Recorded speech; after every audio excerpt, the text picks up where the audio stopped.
and security, and she will give us an introductory talk on how to preserve your privacy online.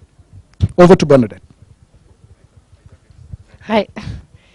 Out because I'm providing a lot of links and so you can take this with you. I don't know it's enough, but maybe we can print some more afterwards. So maybe just share.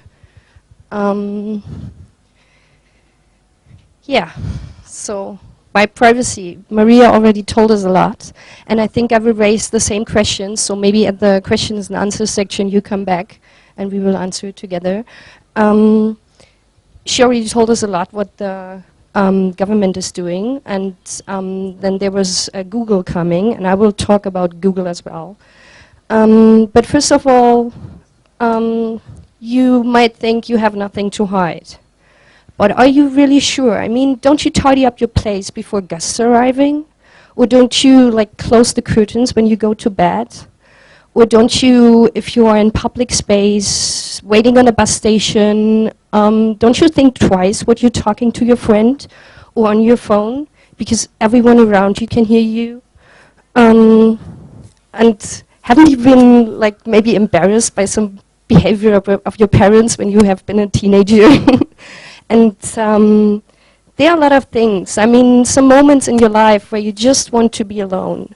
Some things that happened which you don't want to know, that you don't want to have that all your friends know about. So I guess I'm quite sure that every one of us has something to hide. Yeah. So this is the overview of what I'm going to talking about. I already did the introduction. I will show you the internet, how it looks like. I mean, in a physical way. I will show you what services we are using there.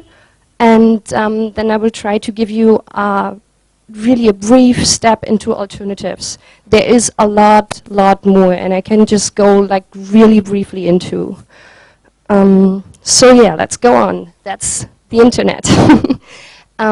So it's a network. And it's really huge, so let's just imagine this is only India. So this is the lines.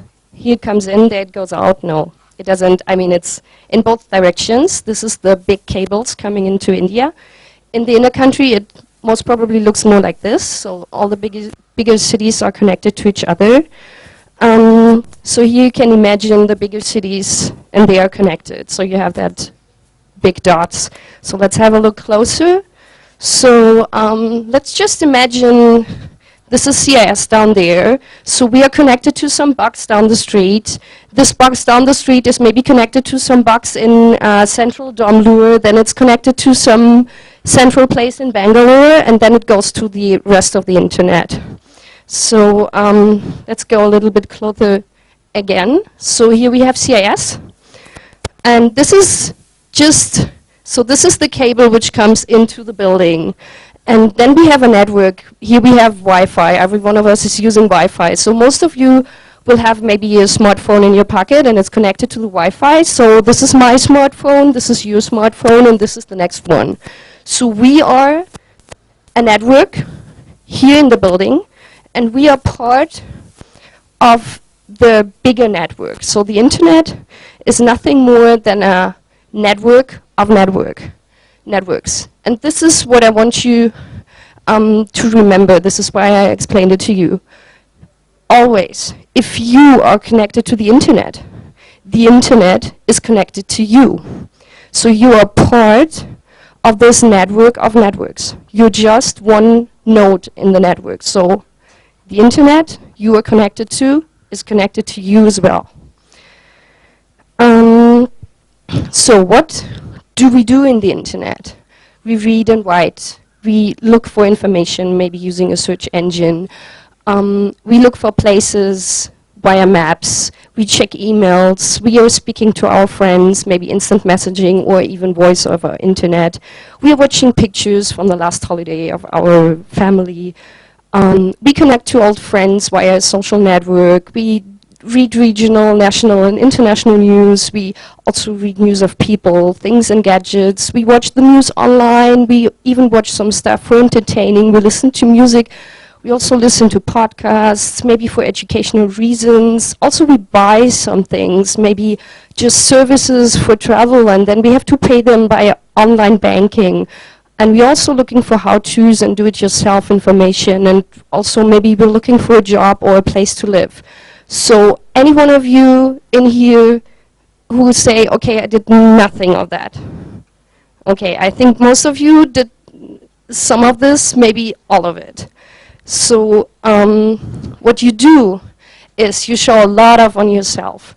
You show your way of living, your way of thinking, what you are interested in, the things you plan to do, and also what you're thinking of right now. You're looking for a word in Wikipedia, what you're interested in right now, what you are thinking on. So you leave thoughts everywhere you go. You leave even a part of your mind. So what is this, what we are using there? Actually, it's just services. Those services are web-based. So the internet is much bigger than the web, but what we use is mostly web-based services. So what do such services look like at the back end? I choose Google for that, because I guess a search engine like Google is most of the times a place where everyone starts. So Google has for sure a lot of really nice pictures showing their data centers. I mean, look at those Bambis, look here, everything is happy. So this is how a data center looks like. I don't know if you have ever been into one, but at the inside, every data center looks the same. I mean, all the ones I have seen, they are quite looking the same. When we go for the outside again, you see there's a lot of stuff that is needed. For example, air condition. Those air condition uses a lot of power. Also, the machines use a lot of power. Then there are people working. They help the machines to do their job. So there's a lot of money spent for that. But you use Google and you don't pay for it. So how do they get the money to provide the service? They get it with your data, sure.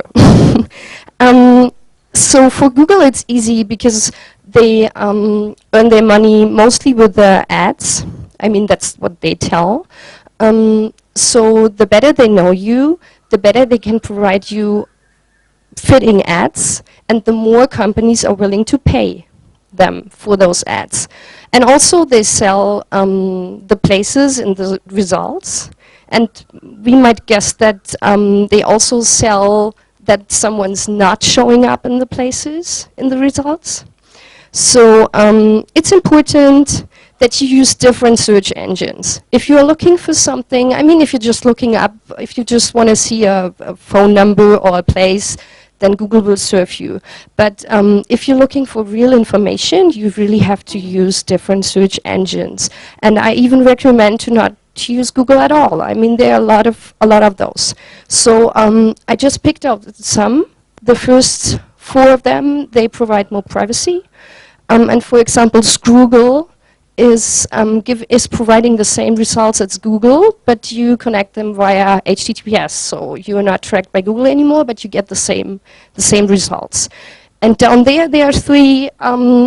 They just spend your data, which means money, to good projects. So for example, they care for the rainforest, or even you can watch out the projects yourself you want to spend your data to. So this is an alternative. Then we have email. I guess everyone is using email. So by email we have 3 problems. I mean, we have some more, but I picked out 3, the most important ones. So email is transferred as plain text. Also, the service provider, again, has to earn some money. And then we have spam. I will start with spam. It's the easiest.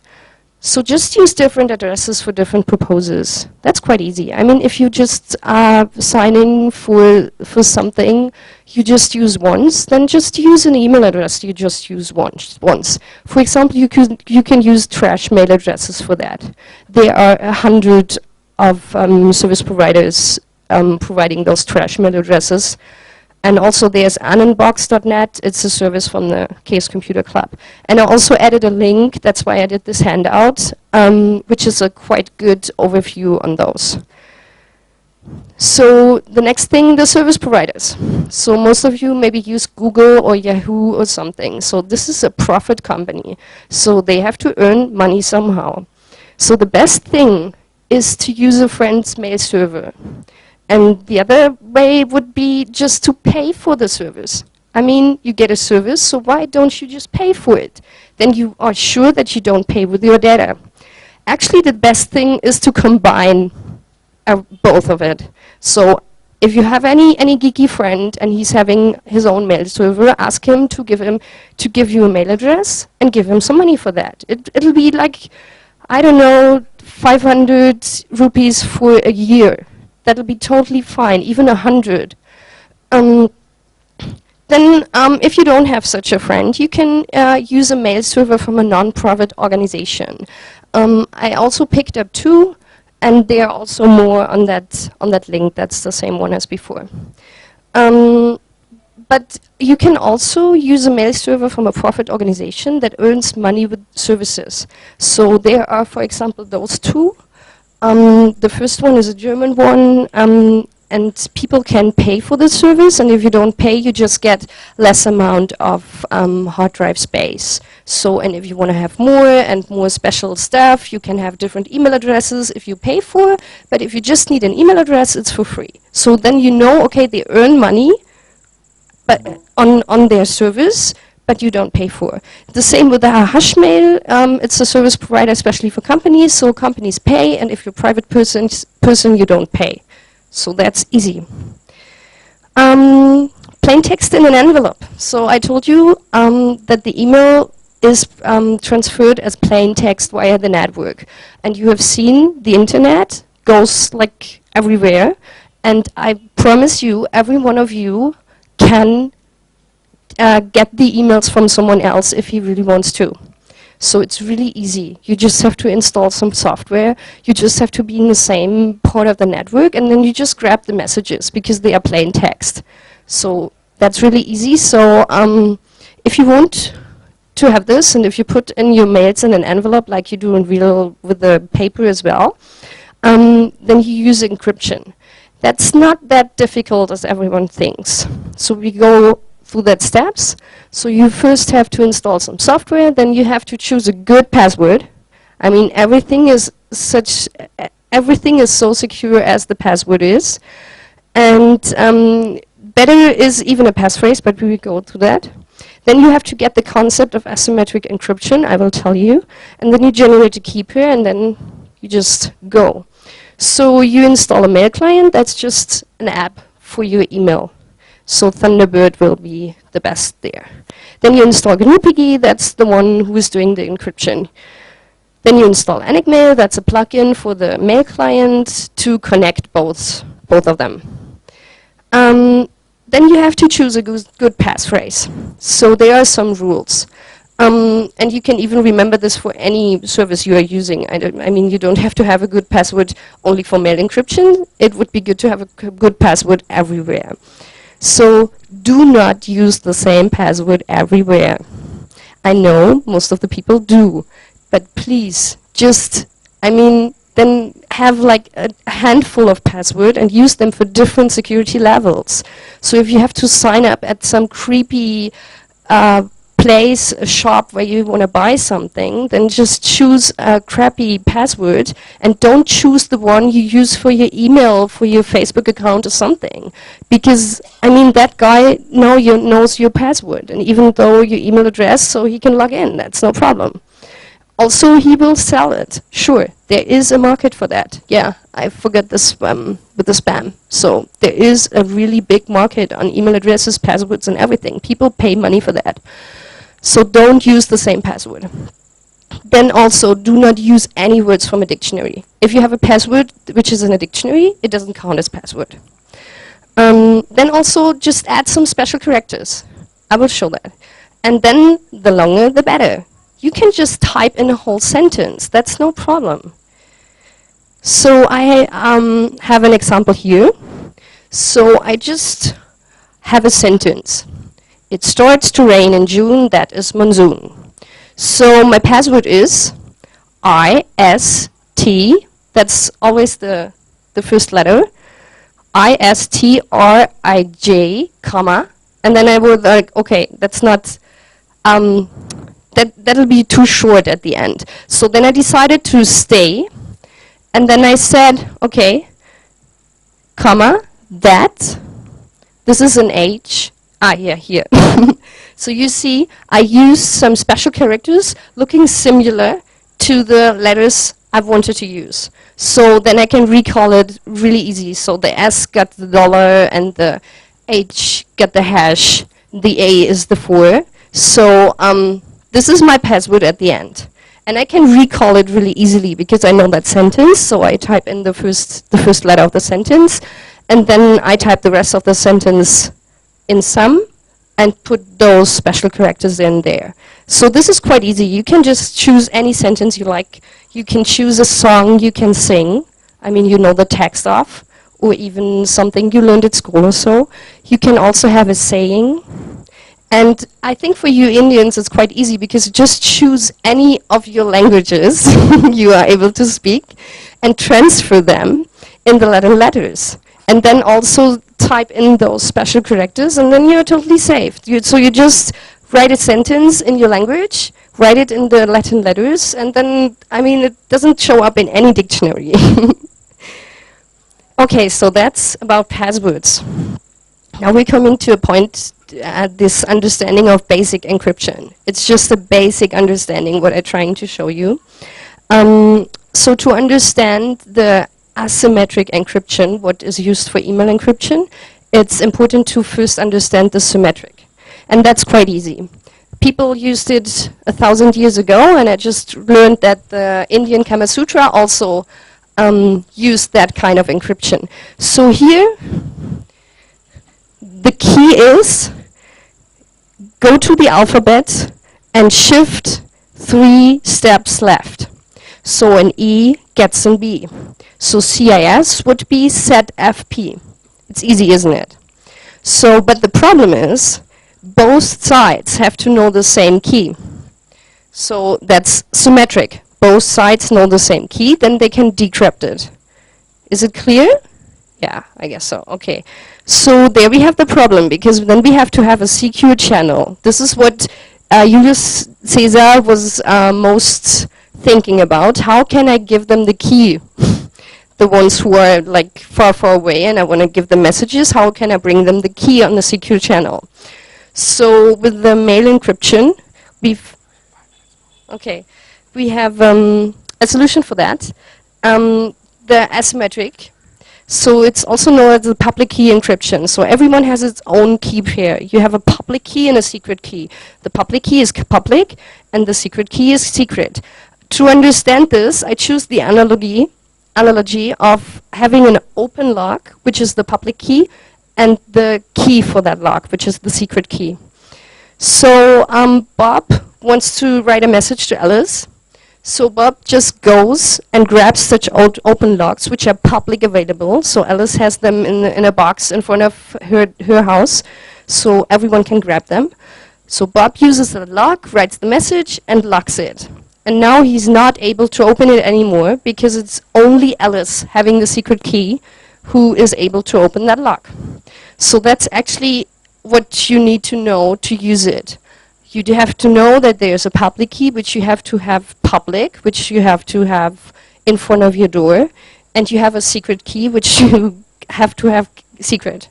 So, and when you understand this, then you just generate the keys. There are plenty of tutorials of that in the web, and so you can have a look there. The web. Use HTTPS whenever available. That means that your information is not going as plain text, but encrypted. And we had this before, so everyone is able to catch that plain text messages. Delete cookies, and also, it is allowed to enter wrong data. So if you are buying something and you want to have it delivered to your house, you have to give them the right address. But if you are subscribing for any other service, they don't have to know your address. And if the web interface requires you to do so, just type in something. I mean, if the information is not used for the service you want to use, you don't have to give them the data. And if the interface requires you, just type in something that looks like. I pick out one example, the Facebook like button. Everyone knows you can click it and say, I like. If you click it freely, then it's your free choice. But if you are not logged in, and even if you don't have any Facebook account, Facebook gets the information that you visited that site. Because the Facebook like button, which is embedded in nearly every website right now, it gets loaded from the Facebook server. So Facebook server always get a message that you click that website. And even if you don't have any account, they will give you a unique ID. And they will sure know who you are at the end. So there's quite interesting data. People who read this article were also interested in they can sell, or people looking for that offer. I have to go quickly. So what to do, there are plenty of plugins for the browser, e.g. Ghostery or Disconnect Me. I use Ghostery. And when I open a website, then there's like a tiny little pop-up in the corner, which says, which tells me how much remote content is loaded. So, and I can even blacklist the Facebook like button and something. So for website owners, there's also a solution. Then we have instant messaging. I took out the example of Skype because it provides text and voice. And also just last week or 2 weeks ago, we get the proof that they really read your messages. So this is proven now. It's not paranoia anymore. They really read your messages. So what to do for voice, use your phone. But if people are far away, you can try to look for some other voice over IP services. And you can also use Jabber. Jabber is a protocol free and open source. For sure, every software I was talking about is free and open source. It's quite easy. You just install a client, and then you choose a provider. Again, you have to decide whom I want to give my data. So you just look if the service provider, how he's earning money. Most of the Jabber providers actually are non-profits. So, and then you can also add encryption. That's quite easy. You don't have to understand nothing. So you just install the OTR of the record messaging plugin, and then you just click on store it, and then it's encrypted. So you don't have to have any knowledge about encryption to do that. Yeah, that's it. So we have about 10 minutes for questions. Question. Regarding the password slide, so how does it really help to use special characters? Then you can use words who are in the dictionary, but in a way they aren't. I mean, so computers are smart enough to translate those words anyway. Yeah. So I've seen the XKCD slide which talks about choosing the passwords. So I mean, using the special characters looks like it actually complicates our life in typing up them. So a password cracker can actually easily translate special characters to regular characters. I mean, every password can be cracked. That's sure.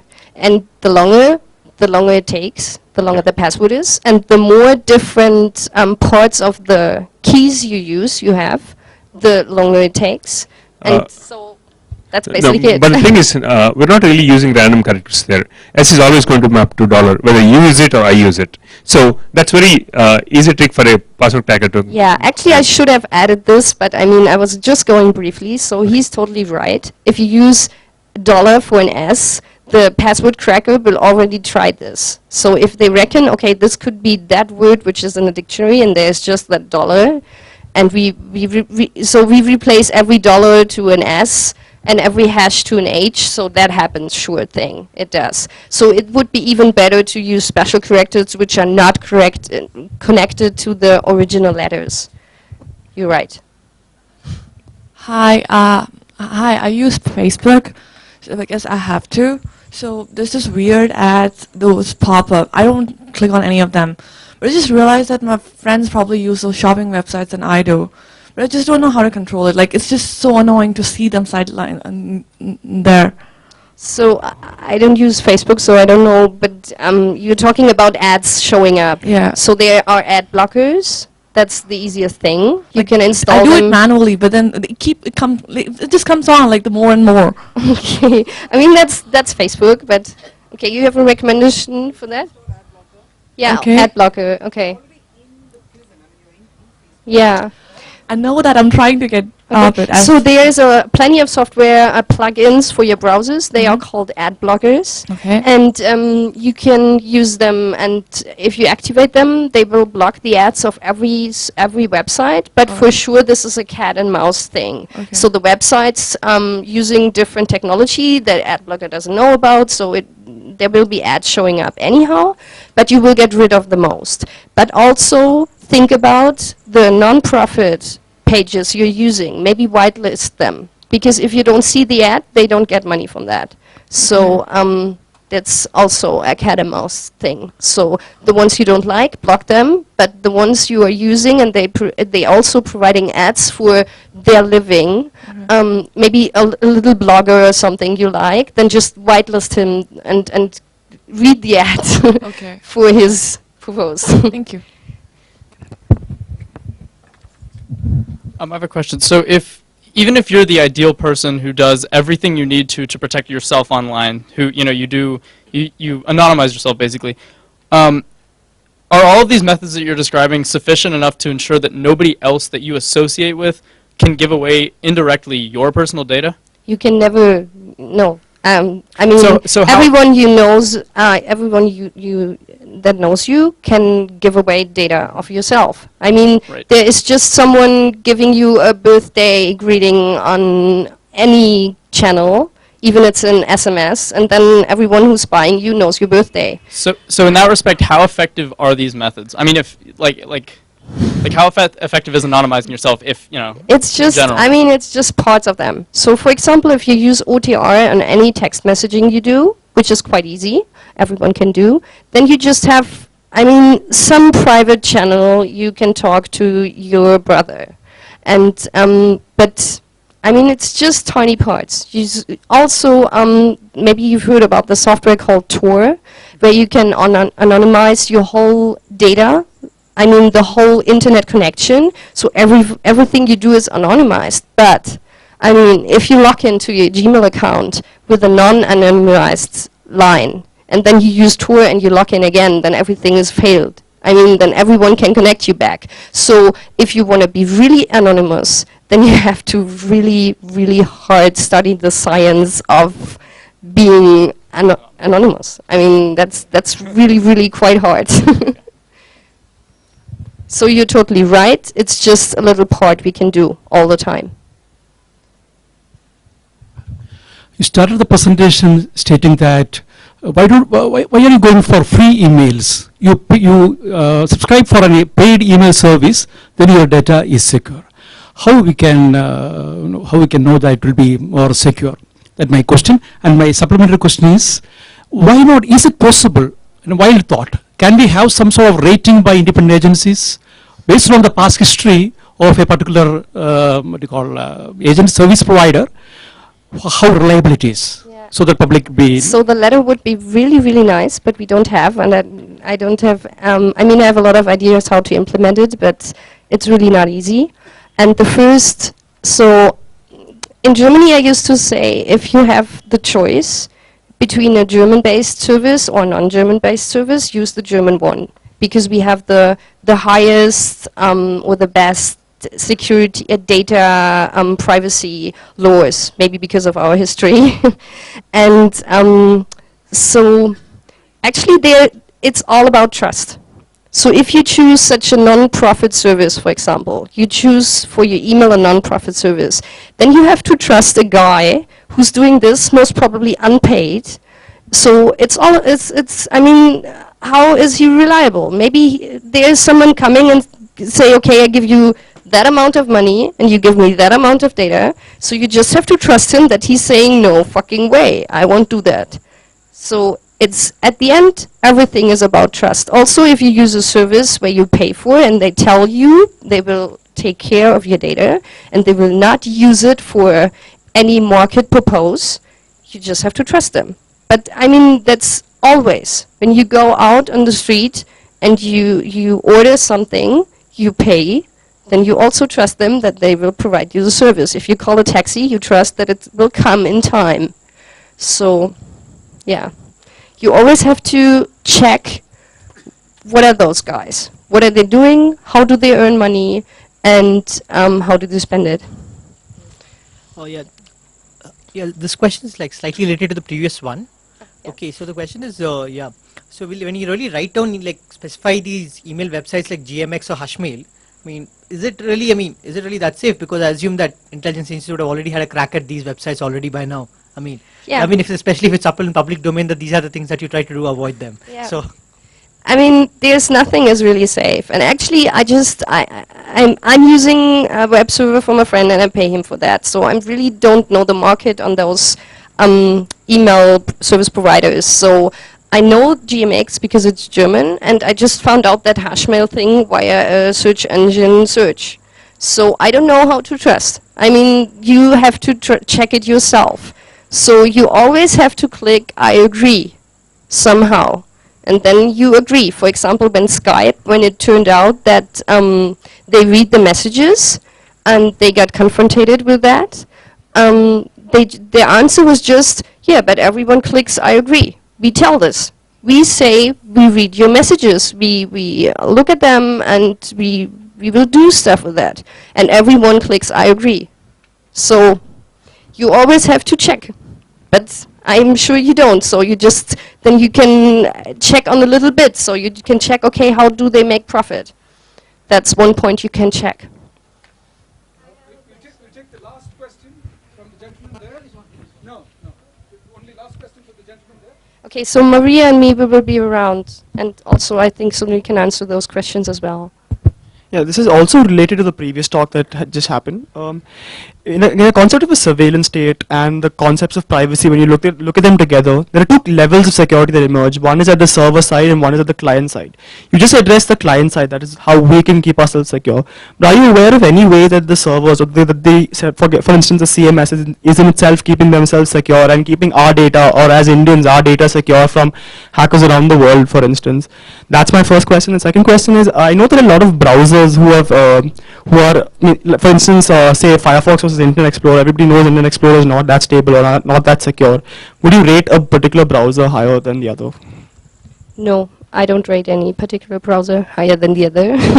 And with the government's data, I mean, yeah, you're totally right. That's actually more worse than Google, because Google have really high security data centers, and I just know from Germany the data centers are really crap, and the people working there, they are paid by governments, so they are paid much less than they would have been paid in the industry. So actually it's guys, they really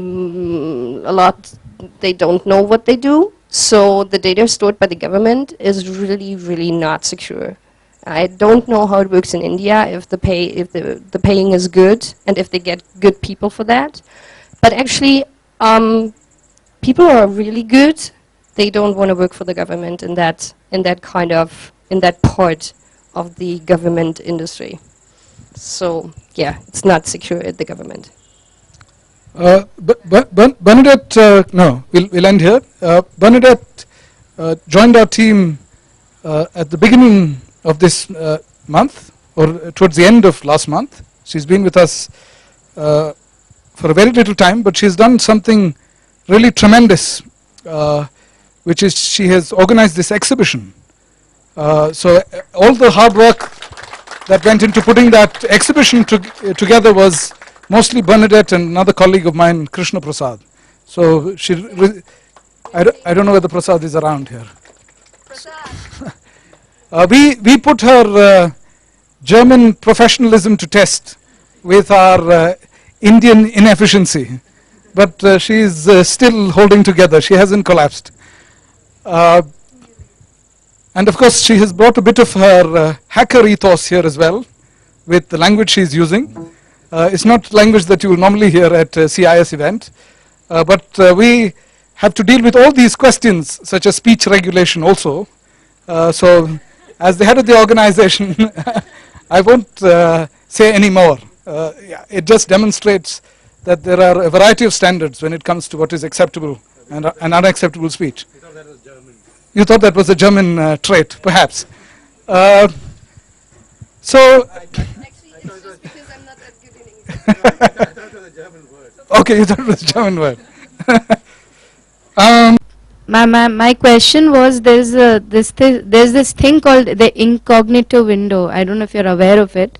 So how far is it, in making your tracks anonymous, as in, Actually, the incognito window just isn't stored in your history. So that's all.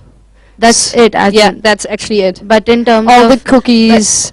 but I it also don't know how it is with the cookies actually. But I mean, I know that it's not stored in the history. So that's basically it. So if you type in a web address, so it's like YouPorn. But it also stops the trackers from, as in, attaching to your activity, isn't No, that so? no, you're Okay. still there with your fingerprint. So you still give your fingerprint. You give your browser. You give your operating system. You give your the language you're using, the fonts you're using. So every computer, every browser gives a fingerprint, which is most probably unique.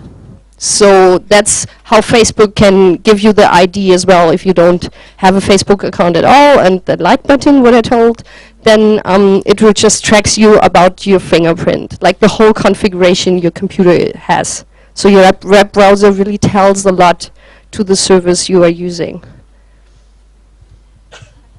One more? Okay. So again, a very specific question. I wonder if you've seen this Android app that takes numbers, phone numbers, and returns the details of a person. Have you heard of? No, I haven't heard of it, but we call it just how does that even work? Because yeah, maybe they.